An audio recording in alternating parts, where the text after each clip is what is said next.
Muy buenas. Hoy vamos a meternos de lleno con uno de los documentos más potentes y polémicos de la historia de España, la Constitución de 1931. Fue básicamente un intento de darle al botón de reinicio en un país que estaba totalmente partido en dos. Vamos a verlo. Suena a paradoja total, ¿verdad? Pues con esta pregunta tan rara empieza todo. Y es la clave para entender cómo una monarquía que llevaba siglos ahí, de repente se desmoronó en un par de días. A ver, esta fecha hay que grabársela a fuego, que es de las que caen sí o sí en los exámenes.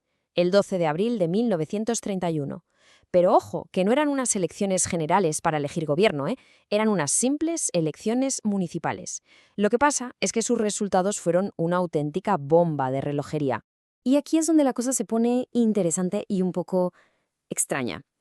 Si contamos todos los votos de todo el país uno por uno, en realidad los que ganaron fueron los partidos que apoyaban al rey, los monárquicos. Como se ve aquí en el gráfico, consiguieron más votos en total. Entonces, ¿cómo es posible que perdieran?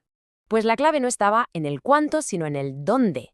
Los monárquicos arrasaron en las zonas rurales, en los pueblos. Pero es que los republicanos ganaron de paliza en todas las grandes ciudades y en las capitales de provincia.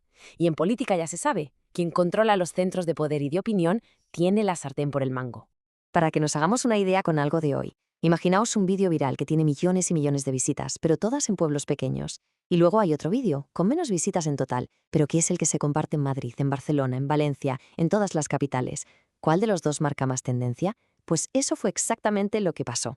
Con este panorama, los dos protagonistas de la historia movieron ficha, y muy rápido. El rey, Alfonso XIII, vio lo que había, entendió que las ciudades, el motor del país, le habían dado la espalda, así que consideró que ya no tenía el apoyo de la gente y básicamente se marchó al exilio. Casi al mismo tiempo, Niceto Alcalá Zamora, que era el líder de los republicanos, aprovechó ese vacío de poder y se puso al frente de un gobierno provisional.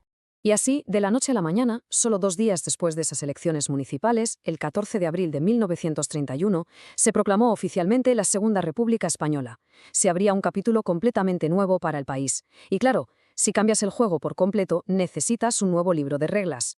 Y ese nuevo libro de reglas, ese manual de instrucciones, fue la Constitución de 1931, el documento que iba a definir las nuevas reglas del juego para esta nueva España.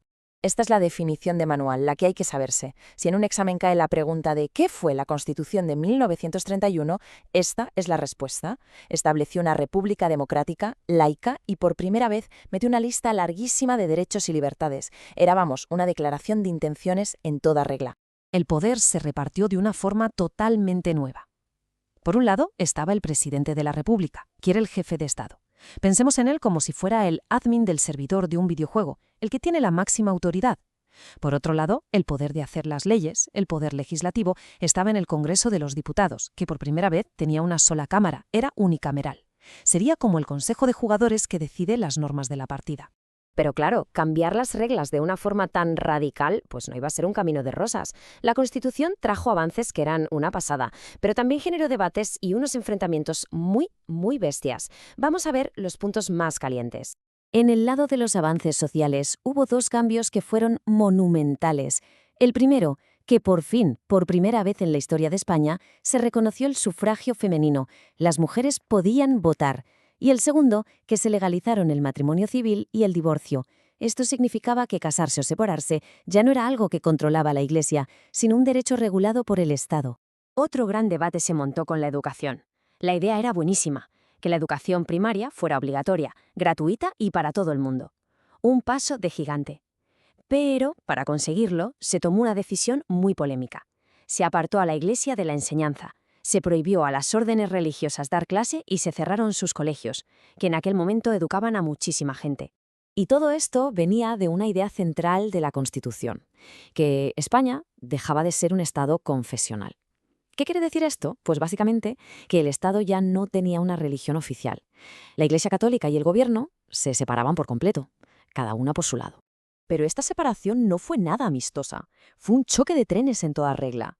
El Estado no solo se declaró laico, sino que tomó medidas muy duras. Se expropiaron bienes de la Iglesia como templos y conventos, se llegó a detener a obispos y cardenales importantes y hubo una tolerancia bastante clara por parte de las autoridades hacia la quema de iglesias y la violencia contra religiosos. Esto, como es de imaginar, abrió una herida social profundísima. Y por si el ambiente no estaba ya bastante cargado, la Constitución abrió otro melón importantísimo que, bueno, a día de hoy nos sigue sonando mucho, el de la Organización Territorial de España. Por primera vez, una Constitución española reconocía que las regiones, como Cataluña o el País Vasco, podían tener su propio gobierno, su parlamento, lo que se llamó su Estatuto de Autonomía. Si usamos la misma analogía de antes, era como permitir que dentro de la red principal de España, cada región pudiera tener su propio servidor con sus propias reglas locales y sus propios administradores. Y este es el punto clave, quizá, de todo este periodo.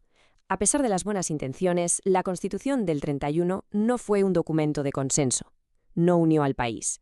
Todo lo contrario. Fue vista por muchísima gente como una imposición, y eso creó desde el primer día un clima de enfrentamiento constante. Vale, ha sido un montón de información. Si tuviéramos que quedarnos con lo esencial, con las 3 ideas que definen esta Constitución para un examen, ¿cuáles serían? Vamos a resumirlo todo en 3 puntos clave.